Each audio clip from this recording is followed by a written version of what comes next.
નમસ્કાર વિદ્યાર્થી મિત્રો, આજે આપણે એક ટેન્સ એટલે કે પૂર્ણ વર્તમાનકાળ સાદા વર્તમાનકાળનો છેલ્લો પ્રકાર આજે ભણવાના છે. બરાબર. અત્યાર સુધી આપણે 1 થી લઈને 3 ટેન્સ ભણી લીધા. તો યાદ કરી લે કયા કયા. એક તો સાદો વર્તમાનકાળ, ચાલુ વર્તમાનકાળ અને પૂર્ણ વર્તમાનકાળ. દરેક ટેન્સને આપણે ખૂબ સારી રીતે સમજ્યા છે. બરાબર. નિયમો દેખાશે. અમુક પર્ટિક્યુલર જે ટેન્સ છે એમાં કયા કયા શબ્દો આવે એ જોયા છે. પછી આપણે છેલ્લે એક્સરસાઇઝ જોઈ છે. બરાબર ને. તો આજે આપણે છેલ્લો ટેન્સ ભણવાના છે, પ્રેઝન્ટ પરફેક્ટ કન્ટિન્યુઅસ ટેન્સ. કયો છે? Present perfect continuous tense. એટલે એનું ગુજરાતી થાય ચાલુ પૂર્ણ વર્તમાનકાળ. બરાબર. ચાલુ પૂર્ણ વર્તમાનકાળ. સરસ. તો દેખો, આ જે ટેન્સ ખરો ને એ બે ટેન્સને ભેગો કરીને બનાવવામાં આવેલો છે. બરાબર ને. બે ટેન્સને ભેગો કરીને બનાવવામાં આવેલો છે. તમે દેખી શકો છો. દેખો, પ્રેઝન્ટ પરફેક્ટ ટેન્સ. બરાબર. પ્રેઝન્ટ પરફેક્ટ એટલે તો પૂર્ણ. પહેલું જે ખરું ને તમે દેખી શકો છો એ પ્રમાણે પ્રેઝન્ટ પરફેક્ટ, અને પછી નીચે દેખો તો કન્ટિન્યુઅસ ટેન્સ. પાછો દેખો, એક તો પૂર્ણ પણ છે અને બીજો ચાલુ પણ છે. તો આવી કન્ડિશન કઈ રીતે આવે તો જોઈએ. આપણે સમજૂતીમાં જોઈશું, પછી નિયમ જોઈશું અને શબ્દ જોઈશું, પછી છેલ્લે એક્સરસાઇઝ દેખીશું તો આપણને ખ્યાલ આવી જશે. બરાબર ને. તો એક વસ્તુ અહીંયા ફિક્સ થઈ ગઈ કે દેખો, પ્રેઝન્ટ પરફેક્ટ એટલે તો કોઈ પણ જે ક્રિયાપદ હશે, કોઈ પણ પરફેક્ટ ટેન્સ હોય એ ટેન્સ પછી કોઈ પણ હોય, એ પછી ભવિષ્યકાળ હોય, વર્તમાનકાળ હોય કે પછી ભૂતકાળ હોય, પણ પરફેક્ટ હોય તો ક્રિયાપદનું હંમેશા પાસ્ટ પાર્ટિસિપલ એટલે ત્રીજું ફોર્મ એટલે ત્રીજું રૂપ આવે. બરાબર ને. સિમ્પલ છે. કઈ રીતે? માનો કે ટુ સ્પીક. બરાબર. ટુ સ્પીક તો કે મૂળ રૂપ છે, એનું ભૂતકાળ શું થાય? સ્પોક. જ્યારે એનું ત્રીજું રૂપ થશે સ્પોકન. બરાબર ને. તો અહીંયા એક તો મુખ્ય ક્રિયાપદ હશે, એનું કઈ રૂપ આવશે તો કે ભૂતકૃદંતનું રૂપ આવશે. બરાબર. જોઈશું કઈ રીતે આવે છે. સૌપ્રથમ નિયમ જોઈએ. શું કે છે નિયમ? ચાલુ પૂર્ણ વર્તમાનકાળમાં હેવ કે હેજ પછી બીન પછી ક્રિયાપદનું આઈએનજી વાળું રૂપ આવે છે. મતલબ કે દેખો તમે, ટુ બી ખરું ને એનું ત્રીજું રૂપ આવશે એમ. બરાબર. ટુ બી ખરું ને એનું ત્રીજું રૂપ આવશે. બરાબર.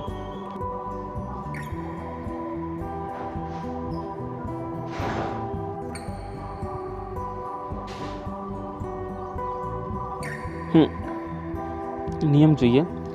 ચાલુ પૂર્ણ વર્તમાનકાળમાં હેવ કે હેજ પછી દેખો બીન પછી ક્રિયાપદનું આઈએનજી વાળું રૂપ આવશે. મતલબ દેખો, આપણને ખ્યાલ છે ટુ બી. શું છે? ટુ બી. દેખો, ટુ બીનું ગુજરાતી થશે થવું અથવા હોવું. થાય ને. થવું અથવા હોવું. પછી વોઝ અને વોર. એક તો વોઝ, બીજું છે વોર. WERE. એ ભૂતકાળમાં થતું હતું. જ્યારે એનું ત્રીજું રૂપ શું થતું હતું? બીન. આપણે જાણીએ છીએ બીન ત્રીજા રૂપમાં થતું હતું ને. તો આ જે બીન ખરું ને એ દરેકમાં આવશે. હવે દરેકમાં કઈ જગ્યાએ આવશે અને એનું સ્થાન કઈ જગ્યાએ હશે એ આપણે આગળ જોઈશું. બરાબર. હવે શબ્દો દેખો તમે.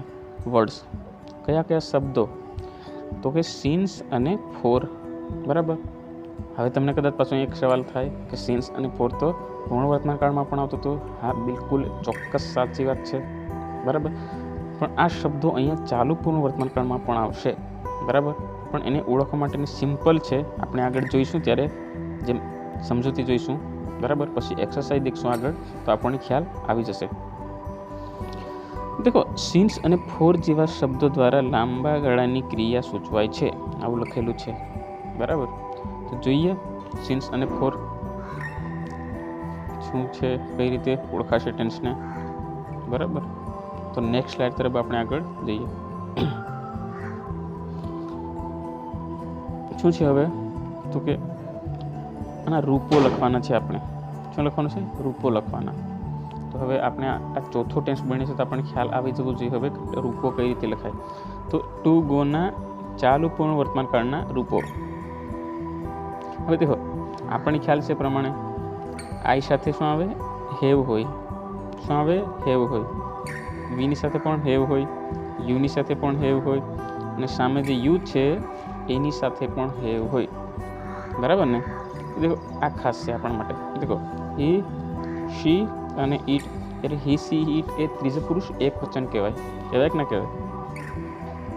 ત્રીજો પુરુષ એક વચન કહેવાય. પછી દેખો ત્રીજો પુરુષ એક વચનમાં તો હેઝ આવે. બરાબર ને? ક્રિયાપદનો આઈએનજી આ પણ ત્રીજો પુરુષ છે પણ એક વચન નથી, બહુવચન છે. હવે તમે દેખી શકો છો પણ બધા સાથે સરખું છે, ખાલી માત્ર ને માત્ર અહીંયા હેઝમાં તફાવત થાય છે, બાકી બધે સરખું છે. દેખી શકો તમે અહીંયા દેખો આઈ હેવ બીન ગોઈંગ, અહીંયા છે વી હેવ બીન ગોઈંગ, અહીંયા છે યુ હેવ બીન ગોઈંગ, સામે છે યુ હેવ બીન ગોઈંગ, અહીંયા હી, see, it has been going, જ્યારે અહીંયા છે ધે હેવ બીન ગોઈંગ. તો દેખો માત્ર ને માત્ર અહીંયા છે ને અલગ, તમે દેખી શકો છો અહીંયા જ અલગ છે ને, માત્ર ને માત્ર અહીંયા જ છે, બાકી બધામાં સરખું છે. બરાબર? સમજવાનો ટ્રાય કરો, સિમ્પલ છે. બરાબર? હવે બીજા રૂપમાં જઈએ.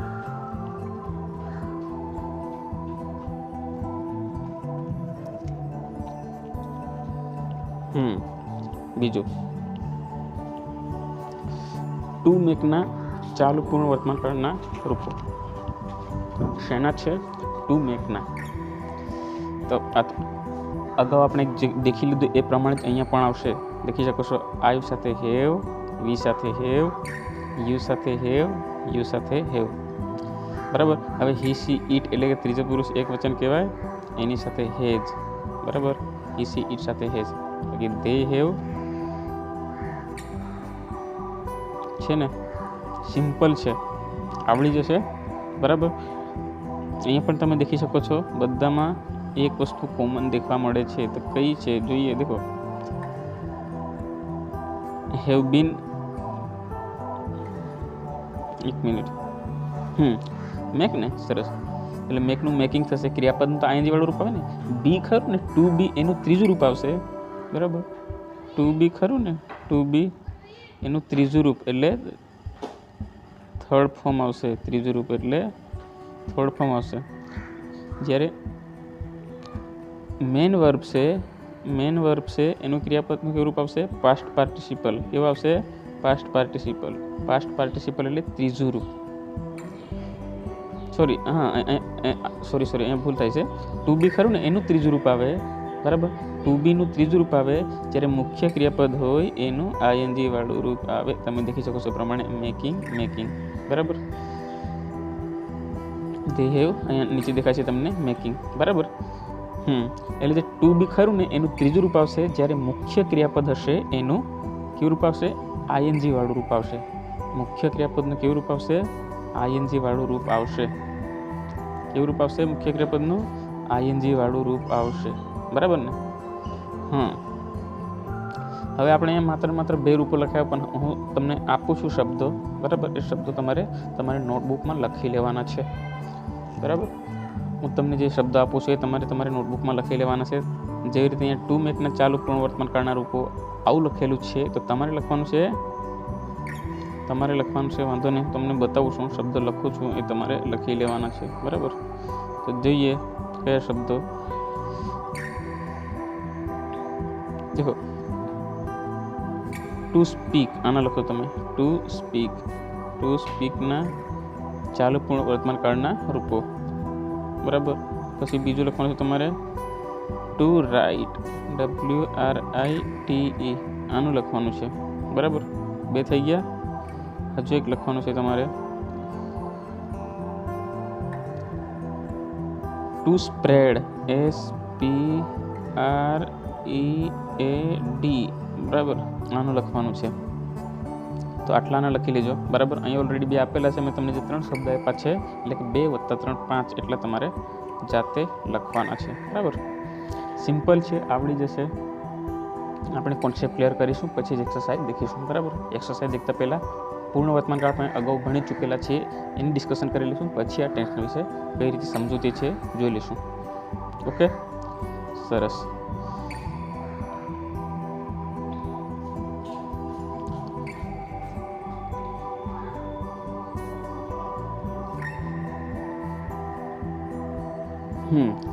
તો એક વસ્તુ ખાસ આપણે દેખવાની છે. આના પહેલાં જે ટેન્સ ભણી ચૂકેલા છે આપણે, કયો ટેન્સ ભણેલા છે તો કે પૂર્ણ વર્તમાન કાળ. હવે પૂર્ણ વર્તમાન કાળ વિશે ચર્ચા કરું પછી આને સમજીશું, કારણ કે કદાચ અમુકને કન્ફ્યુઝ થશે એટલે ભેગું થઈ જાય છે એમ લાગશે, પણ ભેગું નહીં થાય, સિમ્પલ છે. હું તમને ગુજરાતી વાક્ય બોલીશ, એ જ વાક્યને અંગ્રેજી કરીને બોલીશ તો તમને ખ્યાલ આવી જશે. દેખો, પૂર્ણ વર્તમાન કાળની વાત કરું છું. આપણે ઓલરેડી અગાઉ એટલે કે 3જા નંબરના ટેન્સમાં ભણી ગયેલા છે એની વાત છે. તો ત્યાં શું હતું સમજૂતીમાં, કોઈ ક્રિયા કે ઘટના ભૂતકાળમાં પૂર્ણ થઈ ગઈ હોય પરંતુ તેની અસર હજુ વર્તમાનમાં વર્તાતી હોય તો તેને દર્શાવવા માટે પૂર્ણ વર્તમાન કાળ વપરાય છે. બરાબર, માનો કે દેખો, મેં આ સંસ્થામાં 10 વર્ષથી કામ કરું છું. બરાબર, મેં આ સંસ્થામાં 10 વર્ષથી કામ કરું છું. તો એનું અંગ્રેજી શું થશે? હું અહીંયા લખું છું. બરાબર, મેં આ સંસ્થામાં 10 વર્ષથી કામ કરું છું એવું લખવાનું છે આપણે. અથવા તો મેં આ સંસ્થામાં 10 વર્ષ કામ કર્યું છે આમ લખવાનું છે. શું લખવાનું છે? મેં આ સંસ્થામાં 10 વર્ષ કામ કર્યું છે આવું લખવાનું છે. બરાબર, શું લખવાનું છે? મેં આ સંસ્થામાં 10 વર્ષ કામ કર્યું છે. તો જોઈએ, મેં એટલે હું, આઈ થાય ને, એનું શું થશે? આઈ. તો દેખો, આઈ, હવે આઈની સાથે વી આવે કે હેવ આવે આપણને ખબર છે. હેવ. શું આવે? હેવ. બરાબર, હવે કામ કરવું એટલે ટુ વર્ક ને, તો એનું હેવ છે. હવે હેવ કે હેજ પછી ક્રિયાપદનું કેવું રૂપ આવે? ત્રીજું રૂપ આવે. તો આઈ હેવ વર્ક, WORKED થાય ને, આઈ હેવ વર્કડ. બરાબર, in this institution, in this institution, institution, TUTION. બરાબર, I have work in this institution. બરાબર, 10 વર્ષ એટલે 4, 10 years, 10 years. હવે તમને થતો હશે 4 છે એટલા માટે અહીંયા શું આવે? વર્ષ આવે છે. અહીંયા મેં કદાચ 4ની જગ્યાએ સિન્સ લખી દીધું હોત, 4ની જગ્યાએ અહીંયા જો મેં સિન્સ લખી દીધું હોત તો પછી શું આવતું? સાલ આવતું. બરાબર ને, કારણ કે આપણે અગાઉ ભણી ચૂકેલા છે, સિન્સ હોય તો સાલ આવે અને 4 હોય તો સમયગાળો આવે. હવે દેખો, I have worked in this institution for 10 years, એટલે કે મેં આ સંસ્થામાં 10 વર્ષ કામ કર્યું છે એવું થાય ગુજરાતી. શું થાય? મેં આ સંસ્થામાં 10 વર્ષ કામ કર્યું છે. જ્યારે ચાલુ પૂર્ણ વર્તમાન કાળમાં શું થશે? આ જ વાક્યનું તો જોઈએ, ચાલુ પૂર્ણ વર્તમાન કાળમાં આ જ વાક્યનું શું થશે એની ડિસ્કશન. બરાબર, ચાલુ પૂર્ણ વર્તમાન કાળમાં આ જ વાક્યનું શું થશે? તો કે દેખો, મેં આ સંસ્થામાં છેલ્લા 10 વર્ષથી કામ કરી રહ્યો છું એવું થશે. શું થાય? મેં આ સંસ્થામાં છેલ્લા 10 વર્ષથી કામ કરી રહ્યો છું એવું થશે. તો દેખો, આઈ તો આવશે જ, પછી હેવ, પછી આપણને ખબર છે કે ચાલુ પૂર્ણ વર્તમાન કાળમાં વધારાનો શબ્દ શું આવે છે? આ બીન. બીનનું ત્રીજું રૂપ આવે. બરાબર ને, પછી મુખ્ય ક્રિયાપદ હશે એનું કયું રૂપ આવશે? ING વાળું. તો વર્કનું શું થશે? આઈ હેવ બીન વર્કિંગ થાય ને, આઈ હેવ બીન વર્કિંગ. બરાબર, આ સંસ્થામાં એટલે કે અહીંયા ધીસ ઇન્સ્ટિટ્યુશનનું ખાલી INS લખું છું, કારણ કે ઇન્સ્ટિટ્યુશન આખો સ્પેલિંગ આપણે અગાઉના વાક્યમાં જોઈ લીધું છે. I have been working. બરાબર, અહીંયા એક છૂટી ગયું છે, અહીંયા ઇન લખવાનું છે. I have been working in this institution for 10 years. 10 years. I have been working in this institution for 10 years, મતલબ કે આ સંસ્થામાં હું છેલ્લા 10 વર્ષથી કામ કરી રહ્યો છું. હવે સિમ્પલ છે, દેખો સાદા વર્તમાનકાળમાં શું હતું, મેં આ સંસ્થામાં 10 વર્ષ કામ કર્યું છે, મતલબ કે ત્યાં એણે કામ પૂરું કરી લીધું છે. મતલબ કે હવે એ સંસ્થામાં કામ કરે છે કે નથી કરતો એ આપણને ચોક્કસ ખ્યાલ નથી આવતો. હવે એ આ સંસ્થામાં કામ કરે છે કે નથી કરતો એના વિશે આપણને ચોક્કસ ખ્યાલ નથી આવતો. જ્યારે ચાલુ પૂર્ણ વર્તમાનકાળમાં શું છે કે હું આ સંસ્થામાં છેલ્લા 10 વર્ષથી કામ કરી રહ્યો છું. આવું થાય ને ગુજરાતી. દેખો મતલબ કે 1થી લઈને એને 9 વર્ષ સુધી તો કામ કર્યું, એટલે અમુક તો કામ પૂરું થઈ ગયું ને, એટલે પૂર્ણ વર્તમાનકાળ. અને ભવિષ્યમાં પણ હાલમાં ચાલુ છે અને ભવિષ્યમાં પણ કામ કરવાની સંભાવના છે. એટલા માટે અહીંયા અમુક કાર્ય પૂર્ણ થઈ ગયેલું છે અને અમુક કાર્ય હજુ ચાલુ છે અને ચાલુ રહેશે, આવી કન્ડિશન આવે છે. એટલા માટે ચાલુ પૂર્ણ વર્તમાનકાળમાં બીન ખરું ને એનું ટુ બી ખરું ને એનું ત્રીજું રૂપ અને મુખ્ય ક્રિયાપદનું આઈએનજી વાળું રૂપ આવે છે. બરાબર. આગળ એક્સરસાઇઝ જોઈએ તો આપણને ખ્યાલ આવી જશે. બરાબર.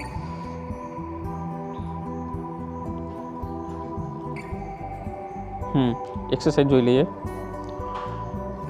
ઓકે, ધ્યાન આપજો.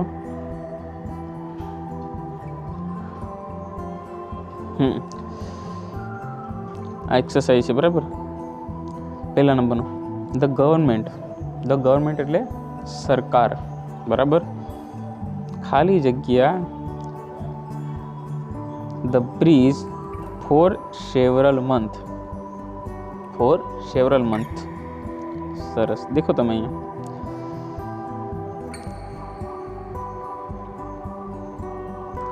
આપણને ખબર છે કે આ ટેન્સ કયો છે. ટેન્સ કયો છે? ટેન્સ છે ચાલુ પૂર્ણ વર્તમાનકાળ. કયો છે? ચાલુ પૂર્ણ વર્તમાનકાળ. આપણને ખબર છે ચાલુ પૂર્ણ વર્તમાનકાળમાં હેવ કે હેડ પછી બીન. બરાબર. પછી ક્રિયાપદને કેવું રૂપ આવે? આઈએનજી વાળું રૂપ આવે. હેવ પછી હેજ પછી બીન. બરાબર ને. પછી ક્રિયાપદનું કેવું રૂપ આવે? આઈએનજી વાળું રૂપ આવે. હેવ કે હેજ પછી બીન પછી ક્રિયાપદનું આઈએનજી વાળું રૂપ આવે. બરાબર. હવે હેજ ક્યારે આવશે અને હેવ ક્યારે આવશે એ આપણે અગાઉ દેખી ગયેલા છે. બરાબર ને. એ આપણે અગાઉ દેખી લીધું. દેખો ધ ગવર્મેન્ટ, દેખો કોઈ નામ હોય અને એક વચનમાં હોય એને હંમેશા ત્રીજા પુરુષ એક વચન કહેવાય. એ આપણે અગાઉ ડિસ્કશન કરી ચૂક્યા. ધ ગવર્મેન્ટ એટલે ત્રીજા પુરુષ એક વચન કહેવાય. તો તમે મને એવું અહીંયા કહો કે ધ ગવર્મેન્ટ સાથે હેવ આવશે કે હેજ આવશે? હેજ આવશે. કેમ હેજ આવે? તો કે ત્રીજા પુરુષ એક વચન છે. હવે આપણે જાણીએ છીએ હેવ કે હેજ પછી તરત શું આવે? ચાલુ પૂર્ણ વર્તમાનકાળમાં બીન આવે. શું આવે? બીન. પછી ક્રિયાપદનું કેવું રૂપ આવે? તો કે આઈએનજી વાળું. દેખો બિલ્ડ એટલે બાંધવું. શું થાય? બિલ્ડ એટલે બાંધવું થાય. શું થશે? બાંધવું. તો બિલ્ડનું આઈએનજી કરી દેવાનું તો શું થશે? બિલ્ડિંગ. BUILDING. કશું નથી કરવાનું તમારું. બિલ્ડનું બિલ્ડ જ લખી દો. એ જે બિલ્ડ ખરું ને ખાલી જગ્યામાં બિલ્ડનું બિલ્ડ લખો. પછી એની પાછળ માત્ર આઈએનજી એડ કરી દેવાનું છે. એટલે જવાબ થશે ધ ગવર્મેન્ટ. પછી ખાલી જગ્યામાં હેઝ આવશે, પછી બીન આવશે, પછી ક્રિયાપદનું આઈએનજી એટલે કે બિલ્ડિંગ. એટલે the government has been building the bridge for several months. એટલે કે સરકાર છેલ્લા કેટલાક મહિનાઓથી બ્રિજ એટલે કે પુલનું બાંધકામ કરી રહી છે. દેખો છેલ્લા કેટલાક મહિનાઓથી. દેખો અમુક કેટલાક મહિનાઓથી એટલે એણે અમુક સમય કામ શરૂ કર્યું હશે. ત્યાં સુધી આગળ કામ જેમ જેમ આગળ વધતું ગયું છે ત્યાં સુધીમાં અમુક કામ તો પૂરું થઈ ગયું હશે ને. બરાબર. ત્યાં સુધીમાં અમુક કામ પૂરું થઈ ગયું હશે અને હજુ પણ કામ ચાલુ છે અને ભવિષ્યમાં પણ આ જે કામ છે એ ચાલુ રહેવાની સંભાવના છે. તો આવી જ કન્ડિશનને દર્શાવવા માટે ચાલુ પૂર્ણ વર્તમાનકાળનો ઉપયોગ થાય છે. બરાબર. તો જોઈએ હવે આગળ બીજા નંબરની એક્સરસાઇઝ. શું છે બીજા નંબરની એક્સરસાઇઝમાં? The players. દેખો બહુવચન છે. ધ પ્લેયર્સ બહુવચન છે. એસ લાગેલું છે ને. ધ પ્લેયર્સ એટલે ખેલાડીઓ. ખાલી જગ્યા on the cricket ground since four o'clock. બરાબર, સિન્સ 4 o'clock. હવે કદાચ તમે અહીંયા થાય અરે સિન્સ 4 o'clock એટલે કે સિન્સ 4 ખરું ને, સિન્સ 4 એ ભૂતકાળ વિશેની વાત કરવામાં આવેલી છે એટલા માટે કદાચ તમને થતો કે સિન્સ 4 એક સાથે કઈ રીતે આવ્યું એ અલગ સંદર્ભમાં છે. બરાબર, દેખો ધ પ્લેયર્સ એટલે ત્રીજો પુરુષ એક વચન કહેવાય કે ના કહેવાય? હા, ત્રીજો પુરુષ એક વચન ના કહેવાય. અહીંયા ત્રીજો પુરુષ એક વચન ના કહેવાય. ત્રીજો પુરુષ તો છે પણ બહુવચન છે. ધ પ્લેયર્સ ખરું ને, ત્રીજો પુરુષ તો છે પણ બહુવચન છે. તમે દેખી શકો છો અહીંયા એસ લાગેલું છે ને એટલા માટે. તો હવે મને એવું કહો તમે અહીંયા શું આવશે? ત્રીજો પુરુષ નથી, ત્રીજો પુરુષ છે પણ એક વચન નથી, બહુવચન છે. તો હે આવે કે હેઝ આવે? હેઝ આવશે. મતલબ કે ધ પ્લેયર્સ પછી શું આવશે? હેઝ આવશે. પછી આપણે જાણીએ છીએ હેવ કે હેઝ પછી તરત શું આવે? બીન આવે. શું આવે? બીન. પછી પ્લે એટલે રમવું. તો આપણે જાણીએ છીએ મુખ્ય ક્રિયાપદ હોય એનું કેવું રૂપ આવે? આઈએનજી વાળું. તો પ્લેઇંગ, PLAYI પછી NG એટલે પહેલા શું આવશે? સોરી, અહીંયા મેં કદાચ ભૂલ કરી હશે. અહીંયા આ હેઝ લખેલું છે ને, હેઝ ના આવે. ત્રીજો પુરુષ છે પણ કેવું છે? બહુવચન છે એટલે હેઝ ના આવે. શું આવે? પહેલાં હેવ આવશે. અહીંયા શું આવશે? હેવ આવશે. હેવ આવશે. હેવ પછી બીન આવશે. પછી ક્રિયાપદનું કેવું રૂપ આવે? મુખ્ય ક્રિયાપદનું આઈએનજી વાળું રૂપ આવશે. ઓકે, સરસ. આગળ વધીએ. હવે આગળ વધીએ.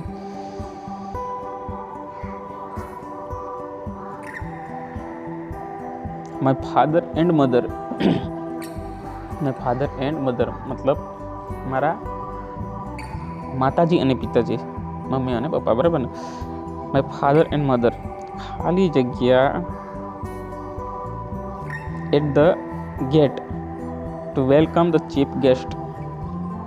બરાબર, ગુજરાતી પછી કરું છું પણ જસ્ટ અહીંયા આનું દેખો કે માય ફાધર એન્ડ મધર એટલે મારા મમ્મી પપ્પા. દેખો ત્રીજા પુરુષ છે પણ એક વચન નથી. અહીંયા પણ કઈ રીતે નથી ત્રીજા પુરુષ એક વચન નથી?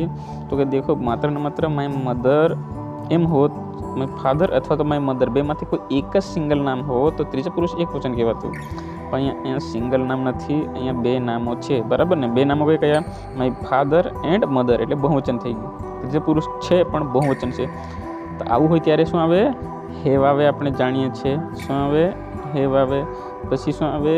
બીન આવે. શું આવે? બીન, BEEN. હેવ પછી બીન. પછી મુખ્ય ક્રિયાપદનું કેવું રૂપ આવે? મુખ્ય ક્રિયાપદનું હોય એનું આઈએનજી વાળું રૂપ આવે. શું આવશે? વેટિંગ, WAI પછી TING. કારણ કે કૌંસમાં વેટ આપેલું છે તો વેટનું વેટિંગ થઈ જાય ને, WAITING. બરાબર, ખ્યાલ આવ્યો? હા, તો આગળ જોઈએ. ચોથા નંબર પર ઓલ ધ સ્પેક્ટેટર્સ. સ્પેક્ટેટર્સ મેં ગુજરાતી લખી દીધું છે કૌંસમાં. સ્પેક્ટેટર્સ એટલે દર્શકો. બરાબર, સ્પેક્ટેટર્સ એટલે દર્શકો. બહુવચન છે. દેખો અહીંયા પણ તમે દેખી શકો છો પ્રમાણે અહીંયા એસ છે. આમ તો નામ છે, કોઈ પણ નામ હોય પણ જો સિંગલ હોય તો ત્રીજા પુરુષ એક વચન કહેવાય, પણ સિંગલ ના હોય તો બહુવચન કહેવાય. અહીંયા પણ સિંગલ નથી કારણ કે એસ લાગેલો છે. દર્શકની વાત નથી, દર્શકો છે. દર્શક હોય તો એક વચન, જ્યારે દર્શકો તો બહુવચન. એટલે અહીંયા એસ છે, બહુવચન છે. તો આપણે જાણીએ છીએ કે બહુવચન હોય તો શું આવે? તો કે હેવ આવે. આવે કે ના આવે? હા, હેવ આવે. હવે જાણીએ છીએ પ્રમાણે હેવ આવે પછી તરત શું આવે? બીન આવે. બીન પછી ક્રિયાપદનું તો દરેકમાં કોમન આવશે. ક્રિયાપદનું કેવું રૂપ આવશે? આઈએનજી. ટોક એટલે વાતો કરવી થાય તો ટોકનું શું થશે? ટોકિંગ, TALKI પછી NG એટલે પહેલાં હેવ આવશે, પછી બીન આવશે, પછી ટોકિંગ.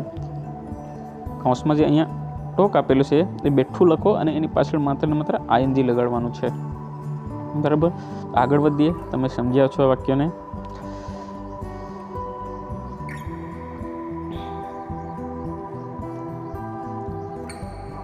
એટલે અહીંયા આ વાક્ય આ ટોક છે અહીંયા સુધી પૂરું થાય છે. અહીંયા સુધી છે. In their seats since they occupied there seats અહીંયા સુધી છે.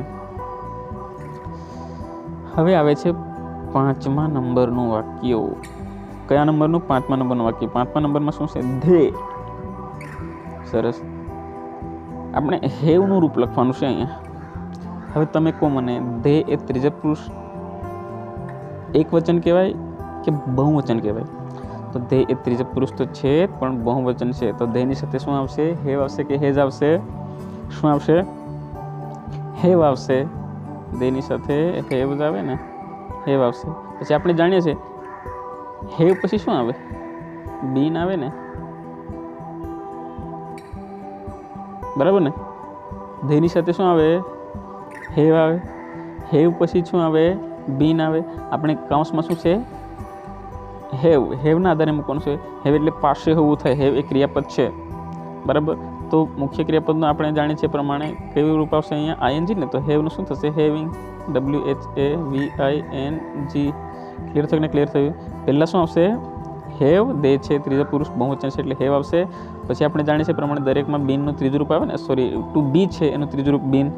પછી મુખ્ય ક્રિયાપદનું એનું ત્રીજું રૂપ તો કે HAVIN અને G, એટલે they have been having us for a long time now.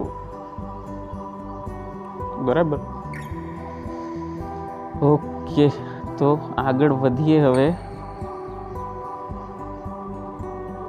6ઠ્ઠા નંબરની ખાલી જગ્યા છે. કયા નંબરની? 6ઠ્ઠા નંબરની. દેખો, ધ સ્પીકર. ધ સ્પીકર એટલે બોલનાર અથવા તો વક્તા એમ પણ કહી શકીએ આપણે. ધ સ્પીકર એટલે ત્રીજા પુરુષ એક વચન કહેવાય. અહીંયા એશ નથી. ખ્યાલ આવ્યો? વક્તાઓ એવું નથી, એશ નથી લગાડ્યું. એટલા માટે આ ત્રીજા પુરુષ એક વચન છે. એટલે આની સાથે તમને હવે ખ્યાલ આવી જવું જોઈએ હેવ આવશે કે હેજ આવશે. તો ત્રીજા પુરુષ એક વચન હોય તો શું આવે? હેજ આવે. પછી આપણે જાણીએ છીએ હેજ પછી તરત શું આવે? બીન આવે ને. શું આવે? બીન. અને મુખ્ય ક્રિયાપદને કેવું રૂપ આવે? આઈએનજી વાળું. તો દેખો, સ્પીકનું શું થઈ જશે? સ્પીકિંગ થાય ને, SPEAK. આ તો બેઠું લખવાનું છે. સ્પીક સુધી બેઠું લખવાનું છે, બરાબર? પછી એનું આઈએનજી લગાડવાનું એટલે સ્પીકિંગ થાય ને. The speaker has been speaking to the audience for quite a long time, બરાબર? સામે જે શ્રોતાગણ બેઠેલા છે, ઓડિયન્સ એટલે પબ્લિક, એમ સામે બેઠેલી હોય ને એ પબ્લિક, એમની સામે ઘણા લાંબા સમયથી શું કરી રહ્યા છે? વક્તા એટલે કે સ્પીકર બોલી રહ્યા છે, એમ ભાષણ આપી રહ્યા છે, બરાબર? સિમ્પલ છે, તમને આવડશે, પ્રેક્ટિસ કરશો તો ચોક્કસ આવડશે. હજુ પણ એક વખત આપણે ડિસ્કશન કરી લઈએ એટલે અમુકને કદાચ કન્ફ્યુઝ હોય એ દૂર થઈ જાય. સિમ્પલ છે. આમાં કદાચ ભેગું થઈ જવાની સંભાવના માત્ર એક વસ્તુમાં છે. એ વસ્તુ કઈ? તો દેખો, પૂર્ણ વર્તમાનકાળ અને ચાલુ પૂર્ણ વર્તમાનકાળ, બરાબર ને? પૂર્ણ વર્તમાનકાળ અને ચાલુ પૂર્ણ વર્તમાનકાળ. પૂર્ણ વર્તમાનકાળમાં શું હતું? તો કે કોઈ પણ ક્રિયા કે ઘટના ભૂતકાળમાં પૂરી થઈ ગઈ હોય પણ એની અસર હજુ વર્તમાનમાં વર્તાતી હોય તો આવી ઘટનાઓને દર્શાવવા માટે પૂર્ણ વર્તમાનકાળનો ઉપયોગ થતો હતો, બરાબર ને? જ્યારે ચાલુ પૂર્ણ વર્તમાનકાળમાં શું છે? ચાલુ પૂર્ણ વર્તમાનકાળમાં અમુક ક્રિયા અમુક સમય પહેલાંથી ચાલતી આવે છે, હાલમાં ચાલુ છે અને ભવિષ્યમાં પણ ચાલુ રહેવાની સંભાવના છે. જ્યારે પૂર્ણ વર્તમાનકાળમાં શું હતું? પૂર્ણ વર્તમાનકાળમાં અમુક ક્રિયા પૂરી થઈ ગઈ હોય છે, માત્ર એની અસર વર્તાતી હોય છે, બરાબર? માત્ર એની અસર વર્તાતી હોય છે. હવે હું લાસ્ટ ટાઈમ એક ઉદાહરણ બોલું છું બંને ટેન્સમાં. દેખો, આઈ હેવ પ્લેડ ક્રિકેટ. શું છે? I have played cricket yet. I have played cricket yet. દેખો, હું હજુ સુધી ક્રિકેટ રમ્યો અથવા તો રમું છું, આવું થાય. જ્યારે ત્યાં આઈ have bin playing cricket four 10 years. I have bin playing cricket four 10 years એટલે હું છેલ્લા 10 વર્ષથી ક્રિકેટ રમી રહ્યો છું. તો દેખો, આ જે વાક્ય કરું ને, ચાલુ પૂર્ણ વર્તમાનકાળનું છે, બરાબર? આશા રાખું છું કે આપ સૌને આ વિડીયોમાં ખબર પડી હશે, સમજણ પડી હશે, બરાબર? બંને વચ્ચે ટેન્સ વચ્ચે જે નાની સરખી જે ડિફરન્સ છે, બરાબર, અમુક જગ્યાએ ભેગું થઈ જવાની સંભાવના છે, ત્યાં આપણે કદાચ ભેગું ના થાય એના માટેનો પૂરતો પ્રયત્ન કરેલો છે, બરાબર? માત્ર તમને મેં અગાઉ પણ કીધું છે એ પ્રમાણે તમારે ટેન્સની ડિસ્કશન કરવાની, બરાબર? ના ખબર પડે તો વાંચવાનું, એક વખત વિડીયો દેખી જાઓ, બરાબર. હજુ પણ ના ખબર પડે તો વિડીયોને પોઝ કરો, પછી દેખો, અને ત્રીજી વખત જ્યારે દેખવા બેસો ત્યારે તમે એક કામ કરો કે નોટ અને પેન લઈને આમ દેખવા બેસો અને જે કંઈ આપણે ભણાવીએ છીએ, બરાબર, જે કંઈ એક્સરસાઇઝ કરીએ છીએ, નિયમ લખે છે, જેટલા પણ શબ્દો લખે છે એ બધા શબ્દો પોતાની નોટબુકમાં લખી લેવા. બરાબર. તો મળીએ નેક્સ્ટ વિડીયોમાં. જય હિન્દ, જય ભારત.